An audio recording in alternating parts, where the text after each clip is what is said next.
이 정도면 됐다고 생각했어요. 7억 투자해서 매달 500만 원씩 배당이 들어오니까 이제는 편하게 살 줄 알았죠. 근데요, 웃기게도 그때부터 더 불안해지더라고요. 요즘 은퇴 후 배당 투자를 준비하는 분들 정말 많습니다. 일하지 않아도 매달 현금 흐름이 들어온다니 이보다 더 매력적인 노후 계획이 있을까 싶죠. 그래서 퇴직금을 포함한 자산을 ETF나 고배당 주식에 몰빵하거나 심지어는 부동산을 정리해서 미국 주식으로 갈아탄다는 분들도 꽤 많습니다. 그런데 여기서 생각해 봐야 할 것이 하나 있습니다. 정말 배당만으로 안정된 노후가 가능할까요? 그리고 왜 어떤 사람은 매달 500만 원이 들어와도 마음이 편하지 않은 걸까요? 오늘은 바로 그 현실을 들여다보려 합니다. 7억 투자 월 500만 원 배당이라는 숫자 뒤에 숨겨진 불안의 정체를 실제 사례 3가지와 함께 솔직하게 이야기해 보겠습니다. 사례 1, 돈은 들어오는데 쓸 자신이 없어요. 퇴직 2년차 63세 이종석 씨의 고백. 이종석 씨는 퇴직 전 대기업 임원 출신입니다. 자산 9억 원 중 7억을 배당형 ETF에 투자했고 월 500만 원 정도의 배당을 받고 있습니다. 표면적으로 보면 완벽하죠. 매달 500이면 평균 이상의 은퇴 소득입니다. 하지만 그는 이렇게 말합니다. 이게 고정 월급이 아니라 시장 따라 흔들리잖아요. 배당이 줄면 어쩌나, 주가가 반토막 나면 어쩌나 이게 마음을 괴롭혀요. 문제는 수익률이 아니라 심리적 불안감입니다. 실제로 2022년 한미 금리 인상기 때 배당 ETF 수익률이 하락하고 분배금이 줄어들자 그는 잠도 설치고 하루에 수십 번씩 계좌를 들여다봤다고 합니다. 그의 결론은 이렇습니다. 돈이 문제라기보단 안정감이 없으니까 삶이 불안한 거예요. 사례 2, 의료비 한 번에 1천만 원 나가니까 배당이고 뭐고 소용없더라고요. 암 진단 후 모든 계획이 무너진 김미라 씨 60세. 60세에 퇴직하고 6억 중 5억을 배당주에 투자한 김미라 씨. 매달 400만 원 정도의 배당 소득이 있었고 생활비는 그 정도면 충분했습니다. 하지만 퇴직 후 1년 만에 암 진단을 받으면서 모든 계획이 틀어졌습니다. 진단금 나왔지만 그 이유가 문제였어요. 입원, 약값, 검사비 몇 달 새 2천만 원이 순식간에 나가더라고요. 예상치 못한 의료비 리스크는 배당 투자자에게도 피할 수 없는 현실입니다. 게다가 병으로 일을 다시 시작할 수도 없는 상황이니 더 불안해지는 겁니다. 김 씨는 이렇게 말합니다. 배당이 아니라 보험을 더 준비했어야 했다는 걸 뒤늦게 알았어요. 사례 3내 돈으로 자식 결혼까지 도와줬더니 남은 건 불안뿐. 자산 8억에서 배당 투자 후 4억만 남은 박성수 씨 67세. 박 씨는 은퇴 후 자산 8억 중 6억을 배당주에 2억은 비상금으로 뒀습니다. 그런데 자녀의 결혼, 출산, 전세자금 보태주며 2억이 거의 다 나갔습니다. 남는 건 배당뿐인데 생활비도 빠듯해지고 예비비가 없으니까 뭐 하나라도 고장나면 불안해요. 배당 투자자라 하더라도 유동 자금이 없으면 위기 대응이 안 됩니다. 그리고 배당 소득은 아무리 예측 가능하다 해도 확정급여는 아니니까 어느 순간 삶이 고립된 느낌마저 든다고 합니다. 전문가의 진단 외에 배당만으로는 마음 편한 노후가 어려울까? 배당 투자는 분명 은퇴자에게 매력적인 수단입니다. 하지만 이 3가지 이유로 배당만으로는 완전한 노후 전략이 되기 어렵습니다. 1. 변동성과 불안정성. 배당 수익은 고정 소득이 아닙니다.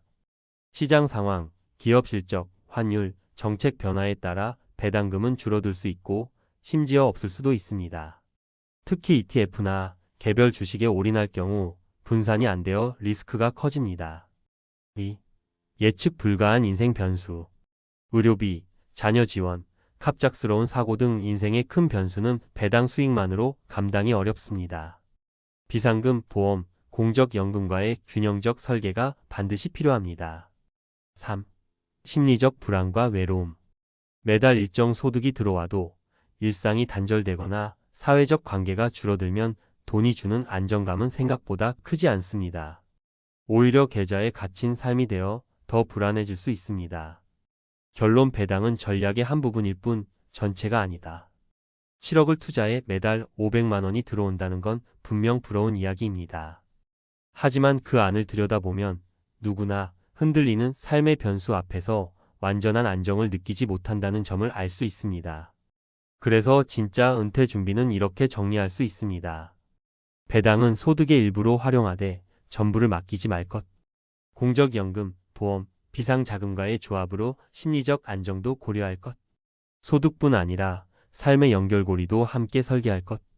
아무리 많은 배당이 들어와도 그 돈을 편하게 쓰지 못하고 잠 못 드는 밤이 반복된다면 그건 진짜 안정된 은퇴가 아닙니다. 당신의 은퇴 설계, 숫자보다 더 중요한 건 마음의 안전지대입니다. 7억 넣고 매달 500 받는데 왜 잠이 안 올까요? 퇴직 2년차 배당 투자자가 말하는 불안의 본질. 은퇴를 앞두고 또는 퇴직 직후 자산의 일부를 고배당 ETF나 배당주에 투자해 매달 일정한 소득을 확보하려는 시도가 증가하고 있습니다. 특히 은퇴 후 노동소득이 사라지는 시점에서 배당 소득은 제2의 월급 역할을 해주며 큰 기대를 모으고 있죠. 그렇다면 7억 원을 투자해 월 500만 원의 배당 소득을 얻는 구조는 과연 이상적인 은퇴 전략일까요? 실제로는 단지 배당만으로는 심리적, 실질적 안정감을 확보하기 어렵다는 것이 전문가들의 공통된 분석입니다. 이제 그 이유를 아래 세 가지 관점에서 구체적으로 살펴보겠습니다. 1. 변동성과 예측 불가능성. 고정 수입처럼 보이지만 고정이 아니다. 배당주 또는 배당형 ETF는 현금 흐름을 만들어주는 자산으로 매력적이지만 그 수익은 확정소득이 아니라 변동소득입니다. 배당은 기업의 이익 및 배당 정책에 따라 줄거나 중단될 수 있으며 ETF의 분배금 역시 시장 금리, 환율, 운용 전략에 따라 연 12회 하향 조정되기도 합니다. 특히 고배당을 위해 투자된 자산이 특정 섹터에 금융, 에너지, 리츠 등에 집중되어 있을 경우 경기 변동성의 영향을 크게 받는 구조가 되기 쉽습니다. 즉, 자산은 유지되는데 심리적으로 소득이 끊길 수 있다는 불안정성이 존재하는 것입니다. 이 비상 상황에 대한 대응 부족. 의료비나 가족 지원은 배당으로 감당 불가. 실제 은퇴 후 재무 설계에서 가장 예측이 어려운 부분은 의료비, 자녀 지원, 돌발 비용입니다. 퇴직 후 6075세 구간은 암, 심혈관 질환, 치매 등 질병 발생률이 높아지고 자녀 결혼, 출산, 손주 양육 비용 지원 등의 이벤트가 이어지기도 합니다. 이처럼 일시적으로 큰 돈이 나가는 상황에서 배당 소득은 고정 수입이기에 충격 흡수 능력이 제한적입니다. 따라서 전문가들은 은퇴 자산의 1020% 이상을 유동성과 즉시 사용 가능한 형태로 확보하라고 조언합니다. 3. 심리적 안정과 라이프 밸런스의 결핍. 숫자만으로는 마음이 편치 않다. 많은 배당 투자자들이 공통적으로 말하는 부분이 있습니다. 돈이 들어와도 불안하다. 이는 단순히 돈이 부족해서가 아니라 삶의 통제력이 약화되었기 때문입니다. 퇴직 후의 삶은 자율적이지만 동시에 사회적 연결이 약해지고 소득원이 금융시장이라는 외부 변수에 크게 좌우되면서 심리적으로 위축되는 경우가 많습니다. 심리학적으로도 자기 효능감 셀프-에피켓이 낮아질 경우 재정 상황이 좋아도 행복감은 오히려 낮아진다는 연구들이 이를 뒷받침합니다. 따라서 은퇴 후 재무 전략은 단지 수익률만이 아닌 예측 가능성, 심리적 안정, 일상의 리듬 회복까지 고려해야 합니다. 전문가가 제안하는 현실적 대안. 배당 투자 자체는 은퇴 설계에서 중요한 소득원 중 하나로 분명히 유효합니다. 그러나 배당만으로 은퇴를 책임지겠다는 단일 전략은 매우 위험할 수 있습니다. 다음의 조합을 통해 보다 안정된 포트폴리오 구축이 가능합니다. 1. 배당 공적연금 비상자금 삼각 구조. 국민연금, 퇴직연금은 장기 고정소득으로 기본 생활비 충당. 배당소득은 여유자금 또는 생활비 일부로 활용. 갑작스러운 의료 비가족 지원에 대비한 현금성 자산 12년치 지출 규모. 2. 심리 안정 및 일상 구조 확보. 소소한 소득활동, 봉사, 취미활동 등을 통해 일상 루틴 유지. 금융계좌 외에 정서적 지지 시스템 마련. 동호회, 지역 커뮤니티, 가족 관계 등. 3. 리스크 분산 배당 자산의 과집중 방지. 특정 국가, 산업, 상품에 몰리지 않고 국채, 인프라펀드, 리츠, 글로벌 ETF 등으로 분산 투자. 환해지 여부, 배당 안정성 확인 X. 미국 BDC BS. 배당 귀족 ETF 차이. 결론. 은퇴 후 자산에서 매달 500만 원의 배당을 받는 구조는 겉보기에 매우 성공적인 시나리오로 보입니다. 하지만 그 이면에는 변동성, 비상 상황, 대응 부족, 심리적 불안정이라는 3중 리스크가 숨어 있습니다. 은퇴 재무 전략은 단지 돈이 들어오는가 보다 그 돈이 위기 상황에서 삶을 지켜줄 수 있는 구조인가를 먼저 점검해야 합니다.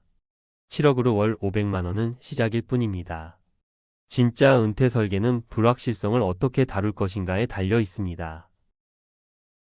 이제는 그냥 조용히 살자라는 말이 입에 붙을 무렵이 있다.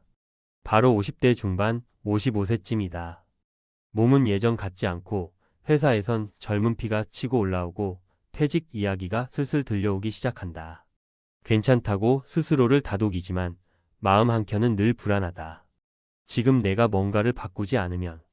그런데 문제는 안다 해도 무엇을 바꿔야 할지 모르겠다는 것이다. 55세. 누군가에겐 모든 걸 포기하고 내려놓는 시기고 또 누군가에겐 다시 한번 일어서는 마지막 승부의 시기다. 오늘 이야기할 주인공들은 이 시기의 인생을 갈랐다. 그리고 그 선택 하나가 노후 전체를 바꿔놓았다. 첫 번째 이야기 55세 주식 대신 이것을 공부했습니다. 직장생활 30년 차였던 이기영 씨가 겪는 55세가 되던 해 퇴직을 2년 앞두고 불면증에 시달렸다. 연봉은 줄고 회사는 구조조정 분위기. 하지만 정작 본인은 뭘 해야 할지 모르겠다며 매일 뉴스만 쳐다봤다고 한다. 그때 그는 주식에 올인할까 고민했다.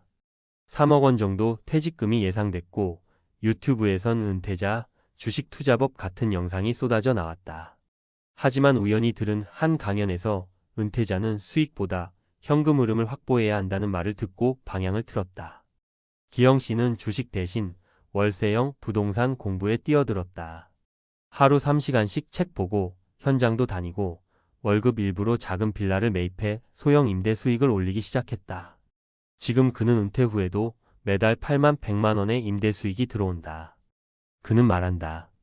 주식에 넣었으면 지금쯤 반토막 났을 거예요. 공부는 내 시간을 바꾸는 도구더라고요. 두 번째 이야기 체력이 자산이란 걸 깨달은 건 무릎이 나가고 나서였습니다. 정년퇴직 1년 전 55세였던 박선자 씨가 겪는 자주 넘어졌다. 계단에서도 삐끗, 산책 중에도 넘어져서 팔이 골절되기도 했다. 병원에서 나온 진단은 단순했다. 근육이 너무 부족하세요. 70대 근육량이네요. 그 충격 이후 그녀는 매일 새벽 30분씩 걷기 시작했고 체력 단련을 위해 실버 요가와 간단한 근력 운동도 병행했다. 무릎 보호대를 하고 시작한 운동은 어느덧 습관이 되었고 그녀는 지금 62세인데 오히려 50대 때보다 더 활기차 보인다. 몸이 안 따라주면 돈이고 뭐고 다 소용없어요. 체력이 진짜 자산이에요. 그녀는 퇴직 후 요양보호사 자격증도 따서 현재는 주 3회 간단한 돌봄 일도 하고 있다. 하루하루가 건강하고 보람된 삶이다. 그녀의 마지막 승부수는 몸을 챙기는 선택이었다. 세 번째 이야기 커피숍, 치킨집, 나는 유튜브를 택했다. 55세, 퇴직을 6개월 앞둔 이정훈 씨가 겪는 사업을 해야겠다고 결심했다. 그는 커피숍 창업 설명회도 다녀보고 치킨집 프랜차이즈도 상담을 받았다. 하지만 예상보다 높은 초기 비용과 월세, 인건비에 주저앉을 뻔했다. 그러다 아들이 해보라던 유튜브 채널을 우연히 시작하게 됐다.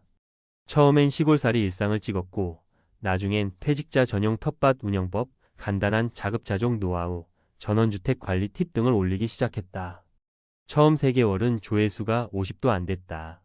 하지만 어느 날 은퇴 후 한 달 식비 20만 원 실화 영상이 대박이 나면서 구독자가 급증했고 1년 뒤에는 월 7만 100만 원 수익이 나기 시작했다. 처음엔 나이 들어 무슨 유튜브냐고 비웃는 사람도 있었어요. 그런데 지금은 저를 따라 시작하는 5060대가 꽤 많아요. 늦은 도전도 의미가 있습니다. 그의 마지막 승부수는 디지털 도전이었다. 50대 어떤 선택을 해야 하는가? 50대에 무언가를 시작하는 건 두렵다. 실패할까봐, 비웃음 살까봐, 체력이 안 따라줄까봐 망설인다. 하지만 앞서 이야기한 사람들의 공통점은 단 하나였다. 막연한 불안에 눌리지 않고 작게라도 한 발 내디뎠다는 것. 지금 이 글을 읽고 있는 당신도 마찬가지다. 무엇이든 좋다. 작게 시작하라. 유튜브건, 동네 헬스장이건, 작은 부동산 공부든 퇴직을 기다리지 말고 퇴직 전에 도전해야 한다. 왜냐고? 55세는 마지막이 아니라 진짜 준비를 시작해야 할 첫 시기이기 때문이다. 마무리하며 마지막 승부수는 타이밍이 아니라 용기였다. 55세는 인생의 갈림길이다. 그저 나이 먹는 시기가 아니라 다음 30년을 좌우할 선택의 시기다.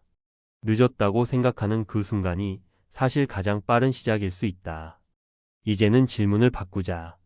무엇을 포기할까? 가 아니라 무엇에 한번 걸어볼까? 로. 당신의 승부수는 무엇인가? 전문가 칼럼. 55세. 이 선택이 내 인생을 갈랐다. 노후를 바꾼 마지막 승부수. 50대 중반, 특히 55세는 은퇴 준비의 분기점입니다. 이 시기는 단순히 나이가 들었다는 의미를 넘어서 실질적인 생계와 삶의 질이 달라지는 갈림길이 됩니다. 많은 이들이 정년이 60세라고 착각하고 여유를 부리지만 실제로는 55세 전후부터 명예퇴직, 전직 권고, 구조조정 등의 현실이 다가옵니다. 그렇다면 이 시기에 우리는 어떤 판단을 내려야 할까요? 전문가의 입장에서 노후를 바꾸는 3가지 핵심 전략을 제시합니다. 1. 현금 흐름 중심의 자산, 재설계 수익이 아닌 현금 흐름이 핵심이다. 퇴직을 앞둔 55세 전후의 사람들은 자산 총액보다는 현금이 정기적으로 들어오는 구조를 만들 준비를 해야 합니다. 주식이나 부동산 시세 차익을 노리는 자산 운용은 리스크가 크고 회복까지 시간이 필요하기 때문에 오히려 생활 자금이 끊기면 멘붕에 빠지기 쉽습니다. 전문가 조언. 퇴직금 활용은 신중히. 절대 단기 고수익에 올인하지 마십시오. 작은 월세형 부동산, 임대수익, 국민연금, 공적연금 흐름 구조를 미리 설계하십시오. 수익률보다 매달 얼마 들어오는가? 가 더 중요합니다. 이 건강은 투자 대상이다. 체력 저하가 곧 지출 증가로 이어진다. 55세 전후는 근감소증이 급격히 나타나는 시기입니다. 보건복지부와 대한노인의학회에 따르면 60세 이상 노인의 13 이상이 근감소증을 겪으며 이는 낙상, 골절, 입원, 치료비 지출의 시작점이 됩니다. 전문가 조언. 지금부터라도 주 3회 이상 근력운동, 걷기, 스트레칭 등을 실천하십시오. 건강은 돈을 벌 수 있는 도구이자 지출을 줄일 수 있는 무기입니다. 꾸준한 운동과 식단 관리는 노후 의료비 지출을 현저히 줄입니다. 3. 새로운 일자리, 5. 수익 창출 루트 보람과 수익을 동시에 잡아라. 55세 이후 직장 은퇴자는 급격히 사회적 소속감과 정체성 상실을 경험합니다. 이는 우울감으로 이어지고 삶의 질이 떨어집니다. 이 시기 필요한 것은 단순한 수입 이상의 의미 있는 활동과 사회적 연결망입니다. 전문가 조언. 시니어 대상, 국가 자격증 취득요양보호사, 방과 후 지도사 등은 재취업에 큰 도움이 됩니다. 디지털 플랫폼 유튜브, 블로그, 온라인 강의 등을 활용해 경험을 수익화해 보십시오. 중요한 건 수입 규모보다도 내가 사회에서 여전히 쓰이고 있다는 감각입니다. 요약 정리 55세 이후 반드시 해야 할 3가지 선택. 전략 핵심 내용. 1. 현금 흐름 확보 수익률보다 정기적 수입이 중요. 2. 건강 투자 근력 운동과 식단은 의료비 절약의 핵심. 3. 수익형 활동 보람과 수익이 동시에 있는 일 찾기. 전문가 팁 55세의 마지막 승부수를 걸어야 하는 이유. 시간이 많지 않다. 새로운 일에 적응하려면 최소 12년은 걸립니다. 60세 이후 시작하면 이미 늦습니다. 정년은 선택이 아닌 통보다 퇴직은 예고 없이 다가옵니다. 스스로 먼저 준비하지 않으면 회사가 결정합니다. 가족을 위해서라도 건강하고 안정된 수입원이 필요합니다. 자녀 교육, 배우자의 건강, 본인의 삶까지 모두 연결돼 있습니다. 결론 늦었다고 생각할 때가 가장 빠른 시점이다. 55세 인생 후반전의 시작입니다. 이 시기에 무엇을 시작하느냐가 70대의 삶을 결정합니다. 그 어떤 시대보다 변화의 속도가 빠른 지금, 준비 없는 은퇴는 곧 재앙으로 이어질 수 있습니다. 지금이라도 작은 승부수 하나 던지십시오. 그 선택이 당신의 노후를 바꿀 수 있습니다. 대기업 과장까지 달았으면 퇴직금 1억이면 어디 가서 굶어 죽겠어? 혹시 이런 얘기 들어보신 적 있으세요? 직장 생활 몇십 년을 하면서 나름 열심히 일하고 어느 정도 자산도 모았다 싶었는데 막상 퇴직 후를 맞닥뜨리니 생각보다 빠르게 통장이 가벼워지는 경험. 그것도 일반 중소기업이 아니라 소위 잘 나간다고 알려진 대기업 과장까지 지냈던 사람이 겪는다면 남 얘기 같지 않으실 겁니다. 저도 예전에 회사 생활할 때 그런 생각을 했어요. 대기업에 오래 다니면 과장급이나 차장급쯤 되면 퇴직금이 꽤 될 테고 그 돈으로 34년은 마음 편히 쉬거나 다른 일을 찾아볼 수 있지 않을까? 라고 말이죠. 그런데 퇴직 후에는 허투루 들어가는 돈이 너무 많더라고요. 예상 못했던 의료비, 부모님 용돈, 자녀 학자금, 심지어 주택 유지 보수 비용까지 하나하나 따져보면 이게 정말 내 돈이 맞나? 쉽게 순식간에 빠져나갑니다. 그나마 현금이 머무는 시간은 잠시고요. 오늘은 대기업 과장, 퇴직금 1억으로 3년 버티고 지금은 고시원 신세라는 한 문장에 담긴 뼈아픈 현실을 깊이 들여다보려 합니다. 나와는 상관없는 이야기라고 느껴지는 분도 계시겠지만 막상 현실로 탁 치면 예외가 없어요. 그래서 은퇴 준비에 대해서 우리가 좀 더 솔직하고 현실감 있게 이야기해 보려고 합니다. 지금부터는 저랑 대화하듯 편하게 읽어주세요. 그리고 중간중간 소개해드릴 3가지 사례를 통해 아, 나도 이럴 수 있겠구나 혹은 미리 대비하면 저런 상황을 피할 수 있겠구나 생각해 보시면 좋겠습니다. 본론 은퇴 이후의 현실과 3가지 사례. 준비는 했는데 뭔가 부족했던 김 과장 이야기. 김 과장은 대기업 연구직으로 28년을 일했습니다. 들어가긴 어려워도 한번 발 붙이면 안정적이고 어느 정도 연차 올라가면 삶이 편안하겠지라는 기대가 있는 직종이죠. 김 과장은 그 기대를 충족하는 듯 보였습니다. 명절에 부모님 용돈도 챙기고 자녀 교육비도 크게 부족함 없이 써왔어요. 그리고 드디어 정년 2년 앞두고 희망퇴직 패키지를 받으면서 퇴직금을 한꺼번에 정산받았죠. 문제는 여기서부터였어요. 퇴직금 1억이 들어왔는데 이 돈이면 몇 년은 버틸 수 있을 거라 장담했습니다. 한 3년은 쉬면서 재충전하자. 천천히 새로운 일을 찾자. 이런 마인드였죠. 그런데 첫 해부터 예기치 못한 변수가 생깁니다. 매월 나가는 국민연금 외에도 개인연금 보험료가 또 있어요. 게다가 가족 중 누군가 갑작스러운 병원비 지출이 생기면 정말 등골이 오싹해집니다. 은퇴 전에는 월급이 꼬박꼬박 들어오니 그런 지출이 있어도 별 감흥이 없었어요. 월말이면 월급 들어오니까 또 살 수 있었거든요. 하지만 퇴직금 통장에서 돈이 빠져나가면 그게 끝입니다. 추가 유입이 없으니까요. 첫 해에 생각보다 많은 액수가 빠져나가고 둘째 해부터는 더 조심스러워집니다. 조금만 더 아껴 써야지. 하지만 이미 생활 패턴이 한번 굳어졌다면 잘 안 바뀌어요.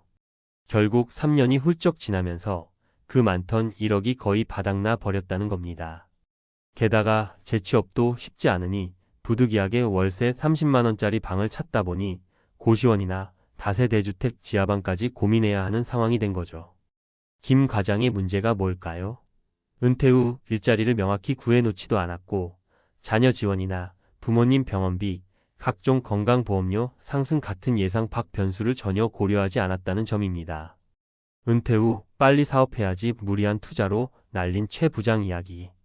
또 다른 이야기를 해볼게요. 최 부장은 대기업 영업직으로 25년을 일했습니다. 활동적이고 사교성이 좋아 성과도 괜찮았죠. 그래서 늘 꿈꿨던 게 나중에 내 가게, 내 사업 한번 해보자였습니다. 은퇴하면 목돈을 손에 쥐게 되니 그때가 딱 좋은 시점이라고 생각했어요. 그런데 문제는 그가 생각했던 가게나 사업 아이템은 실전 경험이 전혀 없던 분야라는 겁니다. 지인 말만 믿고 유행한다는 말만 듣고 창업을 했는데 초기에 매장 인테리어와 권리금, 기기 구매비, 홍보비 등으로 퇴직금 거의 절반을 썼다고 해요. 그런데 막상 문 열고 장사를 시작해보니 생각처럼 손님이 몰리지 않았습니다. 시간 지나면 입소문 나겠지 하고 버티려고 했는데 사람들의 소비 패턴이 워낙 빠르게 바뀌다 보니 금세 다른 가게들이 경쟁에 뛰어들고 최 부장이 운영하는 가게는 그 경쟁에서 뒤처지고 말았습니다.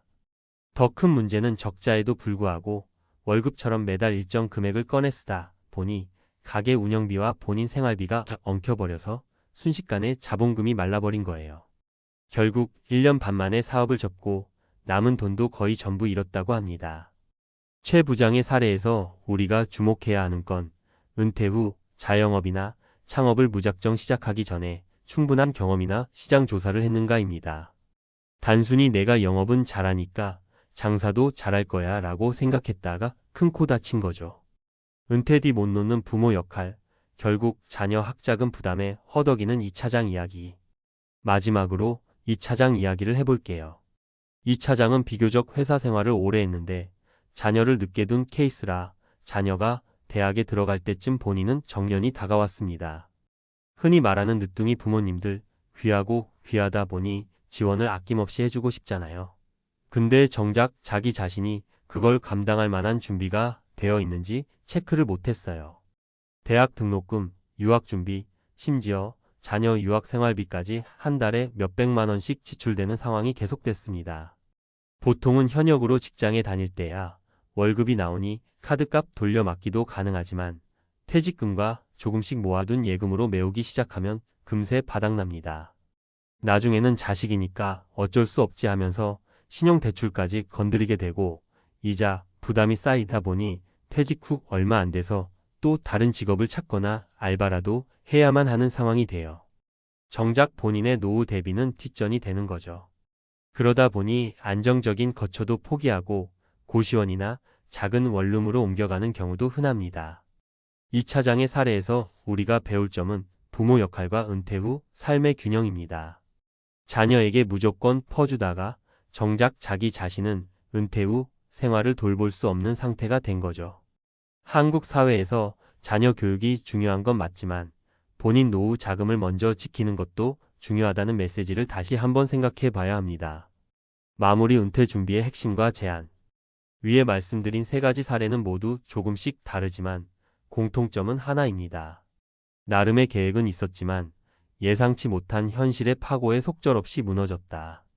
회사에 다닐 때는 안정적인 월급이라는 보호막이 있었기에 매달 들어오는 돈이 있어서 지출에 대한 불안감이 비교적 적었죠. 하지만 은퇴 후에는 한정된 목돈으로 다양한 변수를 감당해야 합니다. 제가 몇 가지 제안하고 싶은 게 있어요. 목표 금액 설정. 은퇴 이전에 최소한 내가 한 달에 어느 정도를 써야 되는가를 미리 계산하고 필요한 은퇴 자금 목표를 잡는 게 중요합니다. 나 은퇴하면 그냥 적당히 먹고 살면 되지. 가 아니라 구체적으로 월세나 관리비, 식비, 교통비, 의료비, 그리고 가족 부양 비용까지 리스트업 해보는 거예요. 그러면 퇴직금 1억이란 숫자가 실제로 얼만큼 버틸 수 있는지 감이 확 오게 됩니다. 은퇴 후 소득원 설계. 일을 아예 안 하고 쉬는 것도 잠깐은 좋을 수 있어요. 하지만 평생 놀고 먹으려면 적어도 몇 억이 더 있어야 한다 정도의 현실적인 인식이 있어야 합니다. 요즘은 반은퇴 개념으로 퇴직 후 파트타임 일자리나 작은 사업을 병행하는 경우가 많습니다. 경험이 없던 분야에 뛰어들기보단 자신이 현역 시절 쌓아온 경험과 네트워크를 최대한 활용할 수 있는 일로 방향을 잡는 게 좋아요. 가족 지원과 노후 준비의 밸런스. 부모님, 자녀, 배우자 등 돌봐야 할 가족이 있는 경우 그 비용이 늘어날 수 있음을 가정해 둬야 합니다. 자녀가 독립하지 않은 상태라면 은퇴 시점을 어떻게 조정하거나 자녀의 학자금 대출 및 스스로의 용돈 관리를 어떻게 설계할지 미리 상의해 보세요. 부모님 부양도 마찬가지로 형제 자매와 비용을 분담하는 방안을 논의할 필요가 있습니다. 가족에게 쓸 돈이겠지 뭐하고 넘어가면 결국 내가 최소한의 노후 대비도 못하게 되는 경우가 많습니다.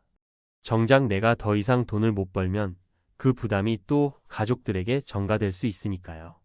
예비 비상금 마련. 은퇴 준비는 몇 년치 생활비만 준비하면 끝이 아니라 예상치 못한 의료비나 긴급 비용을 댈 비상금이 따로 필요합니다. 보통은 6개월에서 1년 정도의 생활비를 예비 비상금으로 확보해 두라고 권하지만 은퇴 후에는 그보다 더 넉넉하게 잡는 게 좋습니다. 현실적인 창업 마인드. 창업이나 자영업을 무조건 반대하는 건 아니에요. 다만 은퇴 자금 전부를 올인하는 건 엄청난 리스크입니다. 내가 은퇴 자금에서 어느 정도까지만 투자할 수 있는지, 나머지는 절대 깨지 말아야 할 안전 자금으로 남겨놔야 합니다. 그리고 본인이 잘 아는 분야에서 시작하는 게 안전하겠죠. 끝으로 드리고 싶은 말은 아직 은퇴가 멀어 보이는데 굳이 지금부터 고민할 필요가 있을까? 라고 생각하시는 분들도 막상 시간이 지나고 보면 은퇴는 정말 금방 온다는 겁니다. 요즘 같은 시대에는 정년이 보장되지도 않고 중도 퇴직이나 희망 퇴직도 많으니까요. 그러니 지금부터라도 나의 은퇴 후 모습을 가정하고 필요한 자금과 소득 구조를 설계하는 일에 귀찮아하지 말았으면 좋겠습니다. 오늘 소개한 김 과장, 최 부장, 이 차장 같은 사례는 뉴스나 주변 사람 이야기로만 들었을 때는 에이, 난 아니겠지 하는 일들이지만 현실 속에서는 아주 흔하고 누구에게나 일어날 수 있어요. 지금 이 순간 나는 은퇴 후에 어디서 어떤 모습으로 살아갈 것인가? 라는 질문을 한번 던져 보시길 권합니다. 그리고 답을 찾을 수 있을 때까지 수시로 계획을 점검하고 수정하는 습관을 들이는 거죠. 그렇게만 해도 퇴직금 1억으로 몇 년 버티다가 결국 고시원 신세 같은 안타까운 상황은 막을 수 있지 않을까요? 우리 모두가 불안이 아니라 준비된 설렘으로 은퇴를 맞이하게 되기를 바라면서 오늘 이야기는 여기서 마치겠습니다. 긴 글 읽어주셔서 감사합니다. 대기업 인사팀장, 퇴직 2년 만에 길거리 커피 트럭 몰다. 이 말만 들어도 마음 한구석이 덜컥 내려앉는 분들 많으시죠? 누군가는 와, 대기업 인사팀장까지 했는데 왜 저렇게 됐을까? 하고 안타까워할 수도 있고, 또 누군가는 어휴, 나중에 내 모습 아니야? 하고 씁쓸한 예감을 하실 수도 있을 거예요. 오늘은 은퇴 준비나 은퇴 이후의 삶에 대해 조금 더 현실적인 이야기를 나눠보려고 합니다. 막연히 나이 먹으면 퇴직해서 편히 쉴 수 있겠지라고 생각하기엔 실제로는 준비해둔 게 전혀 없다는 사실을 뒤늦게 깨달을 때가 많거든요. 여기서 다루고 싶은 건 성공보다는 현실입니다. 사람이 은퇴를 하면 무조건 직장 다닐 때보다 더 편안해지고 훨씬 행복해질 거라는 기대가 있는데요. 사실 그렇게 흘러가지 않는 경우가 훨씬 많아요. 그러다 보니 아니, 나도 어느 정도 준비했다고 생각했는데 막상 나오니까 손에 잡히는 게 별로 없어. 이런 상황에 부닥치곤 하죠. 자, 그러면 왜 대기업 인사팀장처럼 회사에서 꽤 높은 자리에 있던 사람도 퇴직 후 2년 만에 길거리에서 커피 트럭을 몰게 되었을까요? 단순히 커피 트럭이 나빠서 혹은 낮은 직업이라서가 아니라 원치 않았던 방향으로 삶이 흘러갔기 때문일 확률이 높아요. 연금, 퇴직금 혹은 어느 정도 모아둔 돈이 있을 거라고 남들은 짐작하겠지만 현실적으로 가족 부양이나 주택 대출, 또 예기치 못한 투자 실패 등 여러 이유로 정작 퇴직 후에는 자금이 바닥날 수 있거든요. 오늘은 이런 사례를 통해 어떤 마음과 준비가 필요한지 이야기를 나눠보겠습니다. 그리고 구체적으로 3가지 다른 사례를 함께 알아보며 은퇴 준비와 그 이후 삶을 좀 더 입체적으로 들여다볼게요. 1. 대기업 인사팀장의 사례. 직장 경력 25년 이상 대기업 근무, 임원 직전 인사팀장까지 승진. 퇴직 계기 회사 구조 조정과 정년 압박이 동시에 오며 조기 퇴직 합의. 퇴직 직후 상황 처음엔 퇴직금과 퇴직 후 수당 등을 믿고 12년 정도 쉬어가자는 생각을 함. 결과 가파른 생활비 지출, 자녀 학비, 부모님 요양비 등으로 예상보다 훨씬 빨리 자금이 소진. 아니, 나도 대기업 다녔는데 그 정도면 꽤 모아뒀겠지 하고 주변 사람들이 말해도 정작 본인은 돈이 술술 나가는 걸 막을 수 없었습니다. 월급이 한번 끊기면 정말 생각지도 못했던 지출이 생겨도 메꿀 구석이 없거든요. 저축한 돈이야 분명 있지만 그건 쉽게 깰 수도 없고 깬다 해도 파도처럼 밀려오는 지출에 금방 바닥이 보일 수 있어요. 그래서 그는 처음엔 취업 재도전을 해봤지만 내가 25년간 대기업 인사팀에서 쌓은 경력도 있고 인맥도 있으니 어떻게든 되겠지 하는 자신감이 점점 꺾였다고 합니다. 막상 뚜껑을 열어보니 회사들은 고연령, 고연봉을 부담스러워하고 또 조직 문화, 적응력을 의심하기도 했다는 거예요. 재취업이 안 되니 소위 카페 창업 같은 프랜차이즈 쪽을 두드려 보기도 했지만 권리금이나 임대료가 너무 높아서 진입 장벽이 컸다고 합니다. 결국 여러 번 고민 끝에 아이디어를 조금 바꿔 길거리 커피 트럭을 시작했어요. 트럭만 마련하면 큰 임대료가 나가는 것도 아니고 내가 직접 발로 뛰면 하루하루 번만큼 내 입에 풀칠이야 하겠지라는 단순한 계산이었어요. 이렇게라도 해서 다시 현장에 나와 버는 돈이 은퇴 이후를 무작정 기대했던 것보다 훨씬 낫다고 느낀답니다. 하루 매출이 많지 않아도 내가 벌고 있다는 실감이 생기면서 서서히 생활 리듬을 찾고 있다고 하네요. 이 사례를 보고 아이고, 저 사람은 준비가 부족했네라고 탓하기보단 지금부터 내가 놓치고 있는 부분은 없는가 되돌아볼 필요가 있어요. 대기업 근무라고 해도 은퇴 이후가 마냥 안정적인 건 아니니까요. 50대 소방관의 사례. 두 번째 사례는 전혀 다른 업종의 분입니다. 50대 중반에 퇴직한 소방관이 있었는데요. 이분도 꽤 든든한 연금을 기대하고 있었대요. 평생을 국민 안전을 위해 불 속으로 뛰어든 분이니 당연히 나라에서 주는 연금이 꽤 괜찮을 거라고 생각했죠. 하지만 막상 은퇴하고 보니 연금이라고 해도 본인이 생각했던 것보다 많은 금액은 아니었어요. 또 가족을 부양해야 할 시기가 길어지기도 했고요. 자녀들 결혼 문제나 예기치 못했던 의료비, 부모님 간병 문제 등등이 겹치니까 연금도 적자는 아니지만 이걸로는 택도 없겠다 싶은 불안감이 밀려온 거예요. 결국 이분은 다른 공공기관이나 사기업 소방 관련 파트에 재취업하려고 노력했는데 역시나 나이의 장벽에 부딪혔어요. 젊고 활동적인 사람을 더 선호한다는 겁니다.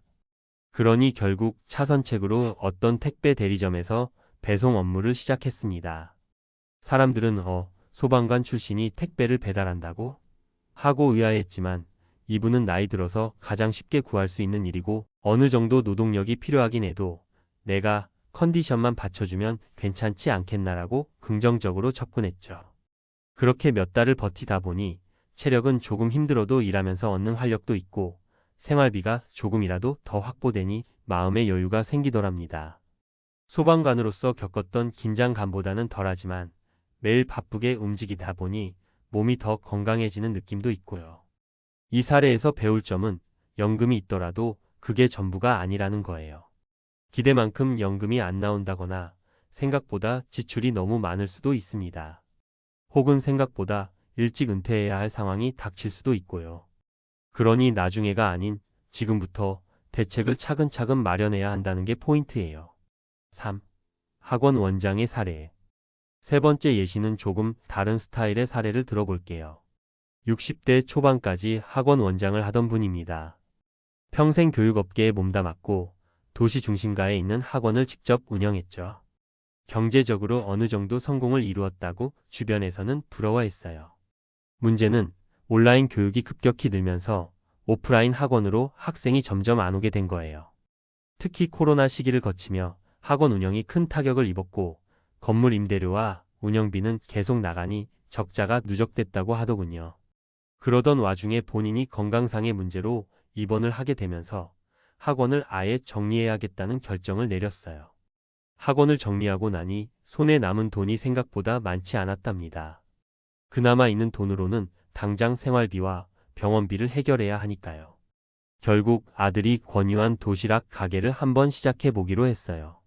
오프라인 학원 운영 노하우를 살려서 지역 커뮤니티나 SNS 홍보를 하고 조리도 가능하면 손수해가며 작은 도시락 가게를 열었는데 한동안은 매출이 크게 오르지 않았대요.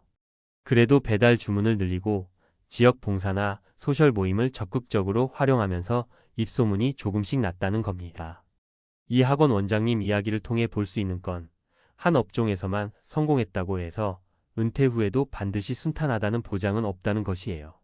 시장 상황이 바뀌면 한순간에 배가 기울 수 있고 갑작스러운 사고나 질병도 예측이 안 되죠. 그래서 퇴직 혹은 사업 정리 시점이 닥치기 전에 여러 가지로 분산 투자를 하거나 새로운 업종에 대한 정보를 미리 수집해 두는 일이 정말 중요합니다. 은퇴 후 현실을 마주하는 자세. 사람마다 상황은 다르지만 결국 공통점은 은퇴 후에는 눈앞에 펼쳐진 현실과 맞닥뜨려야 한다는 사실이에요. 아무리 사회적 지위가 높았던 분이라도 퇴직하는 순간 어느 정도 낯선 사회에 던져지게 됩니다. 회사를 다니던 시절에는 업무, 조직, 급여, 체계 등 대부분이 확실한 틀 안에서 움직였지만 밖으로 나오는 순간부터는 혼자 모든 결정을 해야 하고 또 책임도 온전히 스스로 져야 하니까요. 그래서 준비가 필요합니다.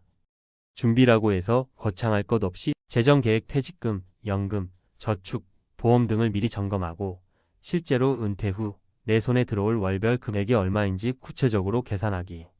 자격증 기술 습득. 생각보다 재취업하거나 창업할 때 필요한 기술이 있을 수 있어요. 미리 조금씩 배워두면 나중에 큰 힘이 됩니다. 인적 네트워크 유지. 막상 은퇴하면 회사 사람들과도 뜸해지기 쉽습니다. 그러나 다양한 사람들과의 인연을 이어가면 나중에 큰 도움이 되죠. 건강관리. 아무리 경제적으로 여유가 있어도 몸이 받쳐주지 않으면 원하는 걸 할 수 없어요. 일찍부터 건강관리 습관을 들이는 게 중요합니다. 마음가짐. 나는 여전히 성장 중. 마지막으로 은퇴 후 삶을 정말 즐겁게 살아가려면 나도 아직 성장할 수 있다라는 마음가짐을 가져보면 어떨까요? 흔히들 퇴직, 사회적 역할 끝이라고 여기는데 사실 그 뒤에도 해야 할 일은 많습니다. 새로운 취미를 찾거나 다른 사람들에게 도움이 될 수 있는 봉사를 하거나 혹은 소소하게나마 경제활동을 하면서 자존감을 유지하는 것 등 오히려 더 다채로운 삶을 살 수 있어요. 그 어떤 형태의 일이든 일하는 기쁨을 다시 찾으면 삶이 훨씬 활기차지거든요. 대기업 인사팀장이 어느 날 갑자기 길거리 커피 트럭을 운영하게 되었어도 하루하루 재미를 느끼며 살아갈 수 있다면 그 또한 의미 있는 은퇴 후의 삶이 될 수 있습니다. 결론. 세 가지 사례를 통해 알 수 있듯이 누구나 퇴직 이후에는 여러 가지 돌발 상황과 맞닥뜨릴 수 있어요. 직장에서 높았던 지위도 오랫동안 다져온 전문성도 새로운 사회에서는 또 다른 경쟁과 시행착오를 거쳐야 할 수 있거든요. 하지만 절망만 있는 건 결코 아닙니다. 조금만 눈을 돌려보면 의외로 나에게 맞는 새로운 기회가 있을 수도 있어요.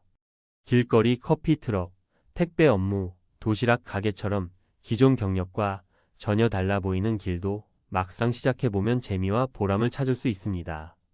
은퇴를 준비하는 분들에게 꼭 드리고 싶은 말씀은 미리 대비하면 훨씬 덜 불안해진다는 거예요. 지금부터 매달 은퇴 후 고정비 시뮬레이션을 해보는 것도 좋고 작게라도 부업이나 취미를 겸해보면서 내가 무엇을 좋아하고 잘할 수 있는지 찾아보는 거죠. 결국 은퇴라는 건 쉬는 시간이 아니라 또 다른 인생 무대가 열리는 시점으로 보는 게 현명합니다. 대기업 임원이었다고 해도 소방관이었어도 학원 원장이었어도 새로운 무대에서 행복하게 살아갈 수 있어요. 다만 그 무대를 준비하는 과정을 무시하거나 미루면 자칫 길거리 커피 트럭조차도 선택지가 안 되는 상황에 내몰릴 수 있다는 걸 잊지 말아야겠습니다. 어떤 모습으로든 제2의 인생을 활짝 열어가시길 바라요. 대기업 인사팀장이 커피 트럭을 몰며 웃음을 되찾았듯이 저와 여러분도 은퇴 후의 생활에서 새로운 기쁨과 보람을 찾아 나갈 수 있을 거라 믿습니다.